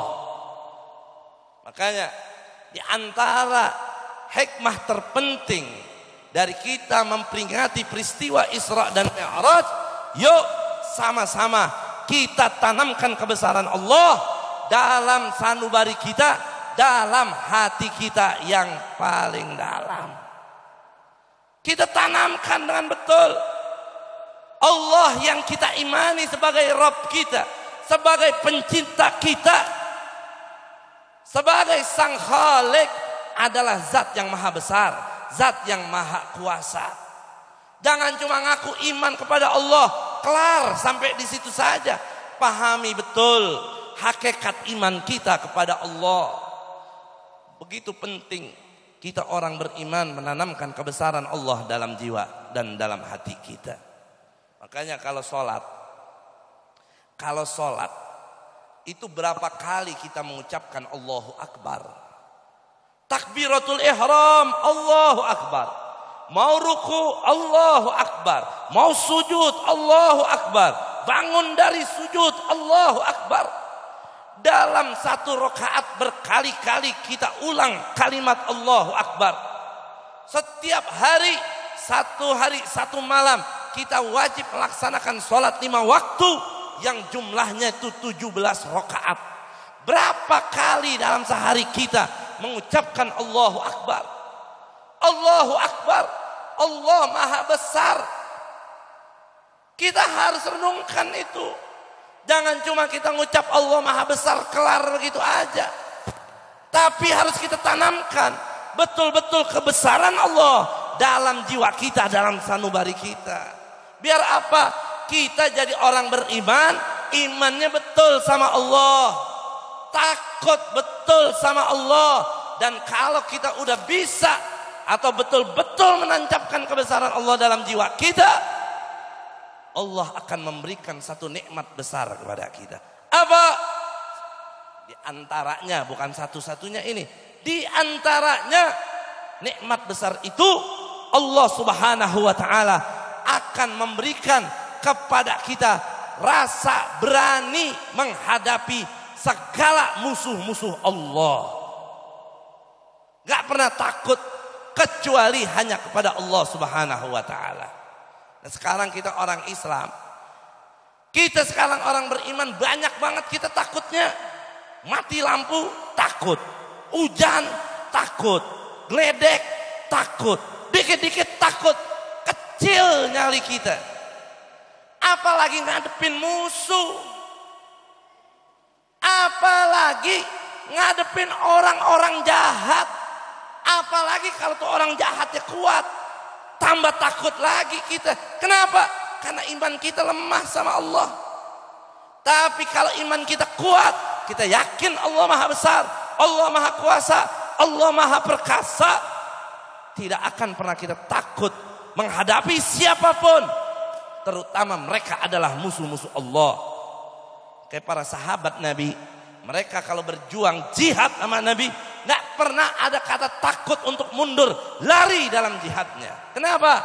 Meskipun dari jumlah sedikit musuh lebih banyak, musuh lebih kuat, mereka meyakini Allah maha besar, Allah maha kuat, Allah yang maha perkasa. Maka saya ingin mengajak kepada semua jamaah di sini, tanamkan betul-betul dalam diri kita, dalam hati kita, dalam jiwa kita kebesaran Allah. Kita memperingati peristiwa Isra dan Mi'raj ini harus membawa hasil yang baik, buah yang manfaat dalam kehidupan kita di dunia, agar kita kelak selamat di akhirat. Tadi Bapak Ibu sekalian mendengar ceramah mau'izah dari Habib Fahmi. Keadaan kita sekarang di akhir zaman ini banyak masalah, banyak musibah, banyak fitnah yang menimpa kita. Bahkan saking banyaknya, karena lemahnya iman kita, akan nampak nanti orang pagi dia beriman, sorenya sudah kafir. Sorenya beriman, paginya sudah kafir. Tersesat, tergoda dengan fitnah-fitnah dunia. Kalau kita nggak punya keimanan yang kuat, kalau nggak dari saat ini kita tanamkan kebesaran Allah dalam jiwa kita, dalam hati kita, bahaya kita. Iman kita dalam bahaya. Maaf. Dalam hari-hari ini, 2 minggu ke depan, khususnya kita nih rakyat Indonesia akan menghadapi pesta demokrasi. Kita bakal memilih calon pemimpin kita. Kita bakal memilih calon-calon wakil kita di pemerintahan tanggal 17 April besok. Sebagaimana semua kita maklumi, masa-masa pemilu tahun politik sekarang ini jauh lebih beda dari yang sebelum-sebelumnya. Hawanya, bawaannya udah panas aja. Bawaannya udah ribut aja. Saling kuat menuduh, saling kuat untuk membela. Betul. Dan itu merupakan suatu hal yang lumrah dan wajar. Selagi kita hidup di muka bumi ini, selagi belum terjadi kiamat, yang namanya hak dan batil, yang baik dan yang jelek itu bakal tetap ada. Gak bakal semuanya baik, gak bakal. Gak bakal juga semuanya rusak, gak bakal. Gak bakal semuanya hak, gak bakal semuanya batil. Hak batil bakal tetap ada. Dan gak mungkin hak dan batil itu bisa nyatu. Pasti selalu berlawanan. Pasti selalu berhadapan. Pasti selalu berusaha saling menjatuhkan. Tinggal mana yang kuat. Dikala yang kuat itu yang hak, hak yang menang. Tapi kalau yang hak tidak dikuatkan, malah kebatilan yang akan menang. Sekarang mau kiai, mau ustadz, mau habaib, atau umat Islam di kalangan bawah pun memiliki antusias yang sangat tinggi dalam menyikapi pemilu kita sekarang ini. Kenapa? Karena nggak bisa kita pungkiri, saudara, dalam kepemimpinan pemerintah sekarang, rezim sekarang ini banyak sekali ketidakadilan, banyak sekali kezaliman. Mau diterima nggak diterima terserah, mau percaya nggak percaya terserah. Tapi fakta dan nyatanya ada, betul.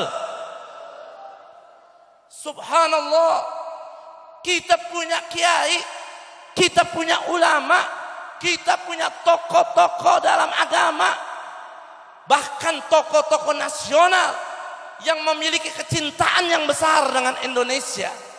Ketika ingin menyelamatkan Indonesia, ketika ingin menyelamatkan agama Islam, bukan mereka didukung, bukan mereka dibela, tapi justru mereka malah dimusuhi. Justru mereka pada dipenjara. Justru mereka pada dikriminalisasi.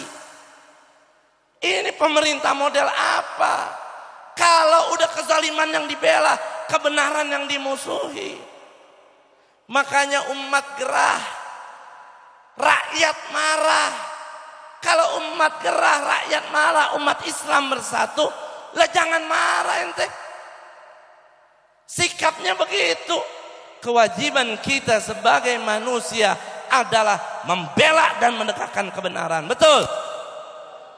Allah Subhanahu wa taala memerintahkan kita, kalau khutbah Jumat tuh khatib selalu baca innallaha ya'muru bil adli wal ihsan. Sungguhnya Allah itu memerintahkan untuk selalu berbuat adil dan baik. Kita diperintahkan untuk selalu berbuat adil dan menegakkan keadilan. Maka di mana ada ketidakadilan dipertontonkan, maka kewajiban kita untuk melawan ketidakadilan itu. Maka kewajiban kita untuk menghadapi kezaliman itu. Maka kita butuh memiliki keyakinan, keimanan yang kuat. Biar apa? Kalau seandainya kita melihat yang melakukan itu orang-orang kuat, orang-orang berkuasa, kita tidak punya rasa takut karena kita punya Allah yang maha kuasa. Betul? Jangan pernah takut berjuang di jalan Allah Subhanahu wa taala. Bapak Ibu sekalian, ini lagi viral, lagi rame 1-2 hari ini karena ada pernyataan yang tidak senonoh dari salah satu mantan jenderal, bahkan mantan daripada ketua BIN di negeri kita tercinta. Dia bilang, ini bukan cuma antara Prabowo dan Jokowi aja, tapi ini adalah urusan perang ideologi Pancasila dan khilafah. Subhanallah.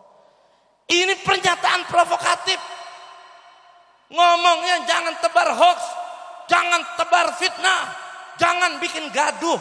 Tapi kerjaannya mereka menebar hoax dan fitnah, membuat umat saling menuduh. Enak aja. Jadi sekarang biar ibu bapak tahu, kita ini orang Islam yang kagak mau dukung rezim sekarang, dikata orang-orang yang anti Pancasila. Kurang ajar. Kita ini orang Islam yang kagak mau dukung rezim sekarang, kita dikata orang-orang yang pro dengan khilafah. Masya Allah. Jadi dibikin apa? Khilafah syariat Islam kagak baik. Hati-hati. Hati-hati. Lagi disebar virus fobia Islam. Nah, ibu-ibu pada bangun gak suka apa gue ngomong begini ya. Apalagi panas, gak apa-apa. Yang mau dengar silakan, yang gak juga silakan. Ini kewajiban saya menyampaikan, Pak. Mohon maaf. Mohon maaf. Ini bukan mempolitisasi agama, tapi ini pendidikan politik di dalam agama. Biar kita orang Islam ngerti bagaimana cara kita berpolitik sesuai dengan ajaran Islam. Hati-hati. Jadi kita sekarang dengar khilafah, seakan-akan itu lebih kejam daripada PKI. Ini ngeramein khilafah, tapi PKI didiemin.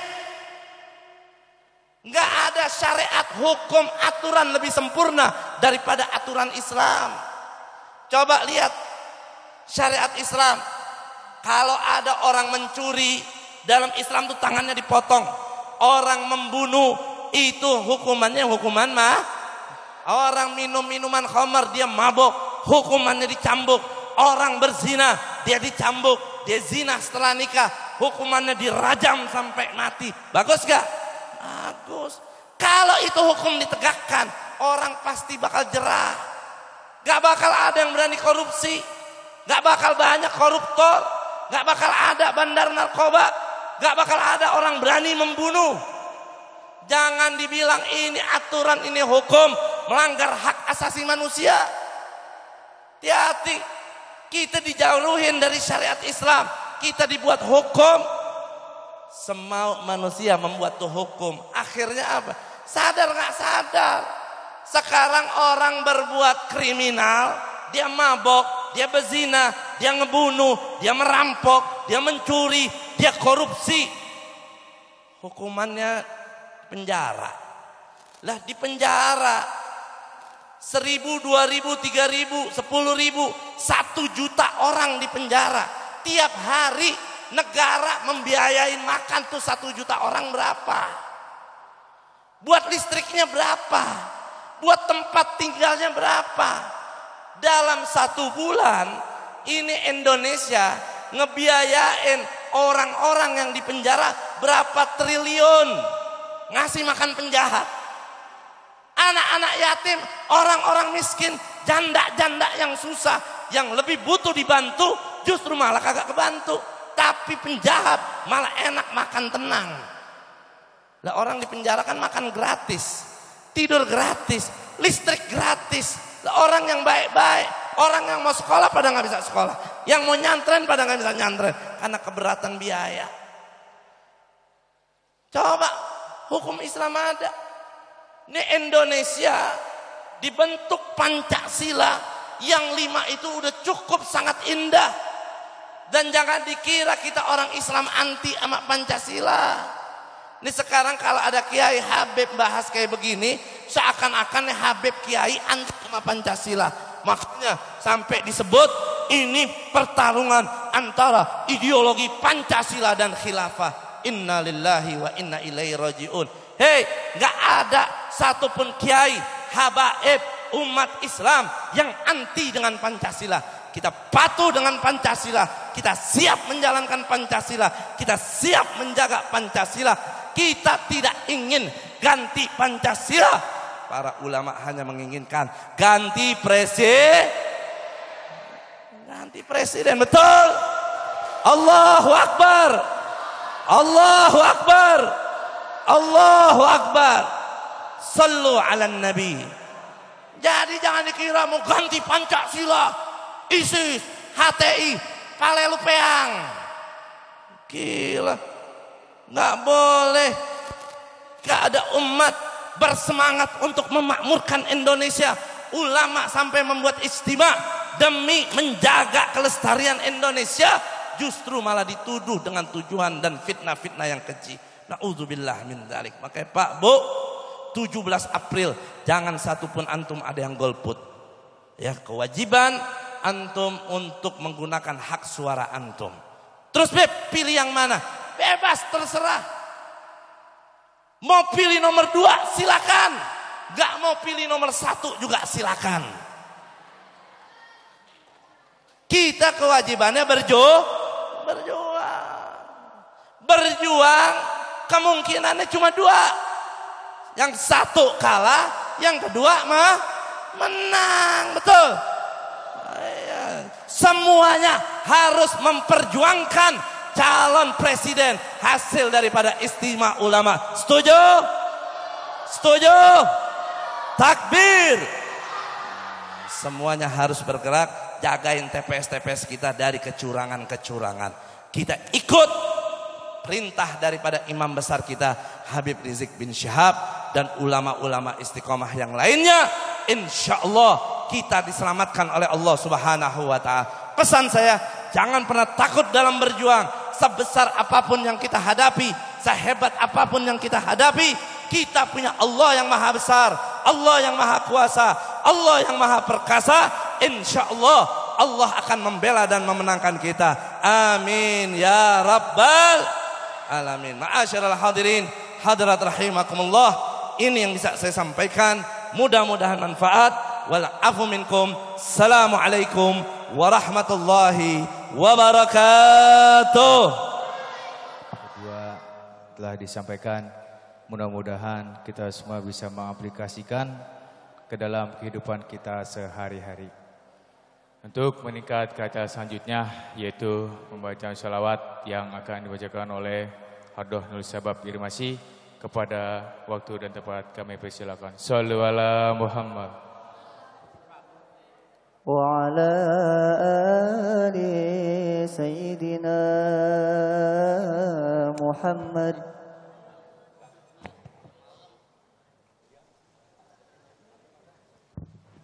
صلوا على نور الذي أرج السماء